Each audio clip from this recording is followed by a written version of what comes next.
اسی طرح سے ان بزرگوں کی روحانی دعا ہے اس محلے پر، جو یہاں ٹوپیاں ہی ٹوپیاں نظر آتی ہیں، یہ ان بزرگوں کی آنے جانے سے اور پھر روحانی دعا کی برکت ہے۔ انہی میں سے ایک کڑی حضرت مولانا محمد عرفان صاحب مظاہری رحمۃ اللہ علیہ سے، جس کو ہم یاد کرتے ہیں۔ میں تو ان کے انتقال پر چونکہ میری طبیعت ناساز ہونے کی وجہ سے میرا دل روتا تھا کہ میں نہیں آ سکا،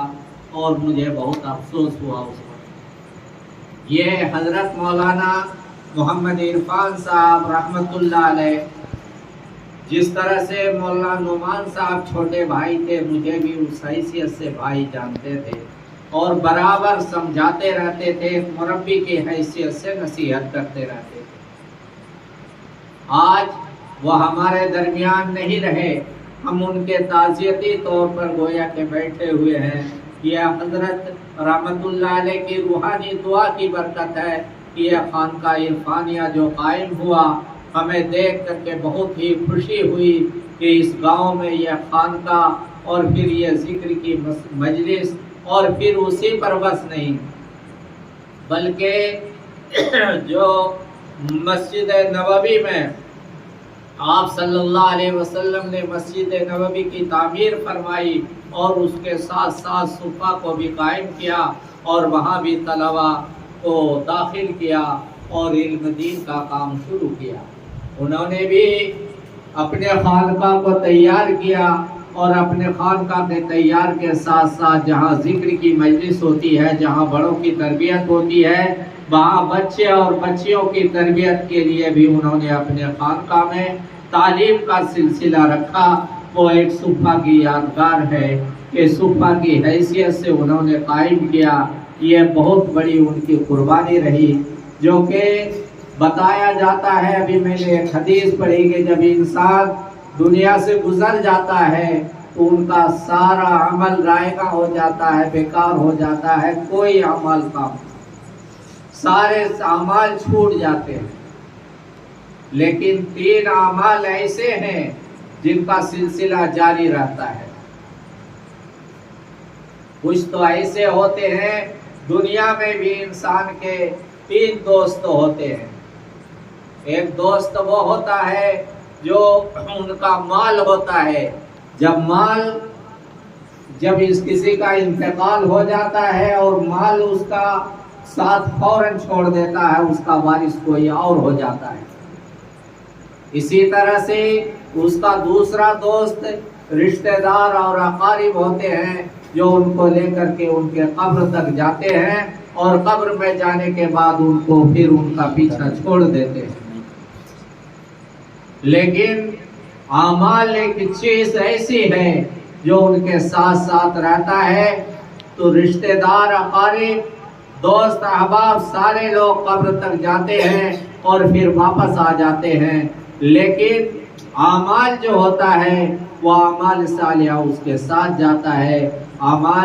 نیک اعمال اس کے ساتھ ساتھ جاتا ہے۔ اسی طرح سے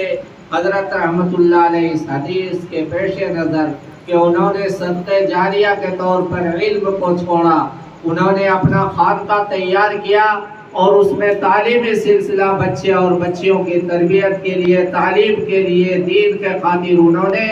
اس خانقاہ کو قائم کیا، اور دونوں انداز میں ذکر و اذکار کے اعتبار سے بھی، تصوف کے اعتبار سے، اور پھر بچوں کی اصلاح، بچیوں کی اصلاح کے لیے بھی انہوں نے مکتب کی شکل میں قائم کیا، جہاں کہ آج ہم ان بچوں اور بچیوں کے ساتھ بیٹھے ہوئے ہیں۔ بڑی ہی خوش قسمتی کی بات ہے کہ انہوں نے اپنی زندگی میں اس خانقاہ کو قائم کر کے ان بچوں کی زندگی کو سنوارنے کا ایک ذریعہ بنایا۔ اسی لیے آتا ہے الا من صدقۃ جاریۃ، کہ دنیا میں جو شخص چلا جاتا ہے، اگر انہوں نے کوئی صدقہ جاریہ یا اپنی زندگی میں کیا یا ان کے رشتہ داروں نے، تو پھر ان کا اجر اس کو ملتا رہتا ہے، جب تک کہ قیامت قائم نہ ہو جائے گی، حشر میں حساب و کتاب نہ ہو جائے گا، تب تک ان کا اجر اور ان کا ثواب اس کو ملتا رہتا ہے۔ اسی طرح سے علم ينتفع به، ایسا علم نافع انہوں نے چھوڑا ہے جنہوں نے اپنے پیچھے اپنے طالب علموں کو چھوڑا ہے، جنہوں نے علم دین کی تعلیم دیا اور علم دین کے ساتھ ساتھ انہوں نے ان کی تربیت کی، وہ مربی کے حیثیت سے رہے اور دین کی تعلیم دیتے رہے۔ وہ قیامت تک سلسلہ جب تک تعلیم کا چلتا رہے گا، یہ بچے ہو یا بچیاں ہو، وہ جتنا بھی قیامت تک سلسلہ نسل در نسل چلتا رہے گا، ہر ایک کا اجر و ثواب ملتا رہے گا تا قیامت، اس کا اجر و ثواب ملتا رہے گا۔ اسی کے پیش نظر لگتا ہے کہ حضرت رحمت اللہ علیہ نے اس سلسلہ کو قائم رکھا، اس خانقاہ کو قائم کیا اور اس کے ساتھ ساتھ ہی تعلیم اس معیار کو بھی جاری رکھا۔ آج حضرت رحمت اللہ علیہ کو انشاءاللہ اس کا فیض مکمل کا مکمل ضرور پہنچے گا۔ اسی طرح سے ولد صالح کا لفظ آتا ہے، ولد صالح کہ نیک اولاد جو ہوتے ہیں وہ ان کے لیے دعا کرتے ہیں تو ان کی دعا قبول ہوتی ہے۔ اولاد صالح کیا ہیں؟ اولاد صالح وہ ہیں جو ان کے لیے دعا کرتے رہتے ہیں، ان کے لیے ایصال ثواب کرتے ہیں، ان کے لیے دعائیں مغفرت کرتے ہیں، لوگوں سے دعاؤں کی درخواست کرتے ہیں، اور پھر ان کے نام پہ ان بچوں کی تعلیم تربیت کا خاص نظام رکھتے ہیں۔ ایسے اولاد کو اولاد صالح اور نیک اولاد کہا جاتا ہے۔ ان کی دعائیں جب تک وہ کرتے رہیں گے اللہ تعالیٰ کے دربار میں اس کی دعا مقبول ہوگی۔ آج ہم حضرت رحمت اللہ علیہ ہمارے سامنے نہیں رہے، وہ ہمارے ایک مربی کے حیثیت سے تھے، لیکن انہوں نے اپنے پیچھے اپنے یادگار کو چھوڑا، جو یہ خانقاہ چھوڑا، جس کے آج سجادہ نشین ان کے صاحب چھوٹے صاحبزادے مفتی محمد سفیان صاحب ہیں، جو اس خانقاہ کو آباد کیے ہیں۔ یہ حضرت رحمت اللہ علیہ کی ان پہ خاص روحانی دعا ہے، اور ان کے ساتھ ساتھ یہ ہے کہ اس خانقاہ پہ بھی حضرت رحمت اللہ علیہ کی روحانی دعا ہے۔ جس طرح سے اس گاؤں پر ہمارے بزرگوں کی روحانی دعا رہی کہ اتنے عالم علماء اور حفاظ کرام اس محلہ میں پیدا ہوئے، اسی طرح سے حضرت مولانا عرفان رحمت اللہ علیہ کی بھی خاص روحانی دعا ہے، جو آج ان بچے اور بچیوں کی تعلیم و تربیت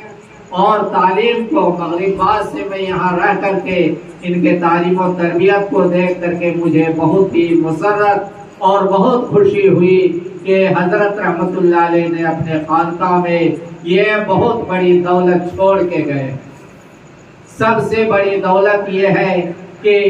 جس کو آپ صلی اللہ علیہ وسلم پر اقرا بسم ربک الذی کے نام سے موسوم ہوا، کہ آپ صلی اللہ علیہ وسلم پر سب سے جو آیت کریمہ کا نزول ہوا تو اقرا کا لفظ ہے کہ آپ پڑھیے، اس اقرا کے خاطر اسی طرح سے حضرت رحمت اللہ علیہ نے اس خانقاہ کو قائم کیا، اور سب سے پہلے خانقاہ کے ساتھ ساتھ ان بچے اور بچیوں کو جوڑا اقرا کے الفاظ کے ساتھ کہ ان کی دین کی تعلیم ہو، قرآن کی تعلیم ہو، حدیث کی تعلیم ہو۔ اس نسبت سے انہوں نے اس خانقاہ کو تیار کیا۔ اللہ تعالیٰ سے حضرت رحمت اللہ علیہ کے لیے بھی ہم لوگوں کو خاص طور سے دعا کرنی چاہیے اور دعائیں مغفرت کرنا چاہیے کہ اللہ تعالیٰ ان کے مقام اور مراتب کو بلند فرمائے اور جنت الفردوس میں اعلیٰ سے اعلیٰ مقام نصیب عطا فرمائے۔ یہ حضرت رحمت اللہ علیہ کی ہم یہ سمجھتے ہیں کہ یہ روحانی طاقت اور یہ روحانی دعا ہے اور روحانی برکت ہے، جس کی وجہ سے آج یہ ہمارا خانقاہ بالکل شبد و ساداب نظر آتا ہے، اور بہت ہی خوشی ہے کہ ان بچے اور بچیوں نے ابھی جو تقریر کیا، قرآن کلام پاک کی تلاوت کیا، نعت پاک پڑھا، میرا سن کر کے دل باغ باغ ہو گیا کہ یقیناً ان کے استاد نے، ان کے مربی نے جو مفتی محمد سفیان صاحب ہیں، انہوں نے ان کے ساتھ محنت کیا ہے، ان بچوں کی اچھی تربیت کیا ہے، جس کی وجہ سے آج یہ خانقاہ بارونق اور سبز و شاداب ہے۔ اللہ تعالیٰ سے اور مولانا اشفاق صاحب کی یہ خاص توجہ اور خاص محنت ہے، جو محنت کی برکت سے اللہ تعالیٰ مولانا اشفاق صاحب کو مزید ترقیوں سے نوازے اور پھر ان بچوں کو ان کی تربیت خاص طور سے اس پر اہتمام فرمائے، تاکہ اللہ تعالیٰ کے یہاں بھی اللہ تعالیٰ کے یہاں آپ اجر عظیم کے حصے دار ہوں اور اجر عظیم پائیں۔ خاص طور سے ان بچوں پر توجہ فرمائیں اور ان کی تربیت کا خاص خیال رکھیں۔ یہ دینی ادارہ ہے، حضرت رحمت اللہ علیہ کی روحانی فیض انشاءاللہ ان بچوں پر، ان اساتذہ پر انشاءاللہ ضرور پہنچے گی اور ضرور سب لوگ خوش و خرم رہیں گے۔ اللہ تعالیٰ سے دعا ہے کہ اللہ تعالیٰ کے حضرت رحمت اللہ علیہ کی خاص روحانی دعا رہے اور حضرت رحمت اللہ علیہ کو جنت الفردوس میں اعلیٰ سے اعلیٰ مقام نصیب عطا فرمائے اور ان کے روضہ کو اللہ تعالیٰ نور سے منور عطا فرمائے۔ اللہ تعالیٰ سے دعا ہے کہ ان بچے اور بچیوں کو اللہ تعالیٰ علم نافع عطا فرمائے اور اس میں برکت اور ترقی نصیب عطا فرمائے۔ وآخر دعوانا الحمدللہ۔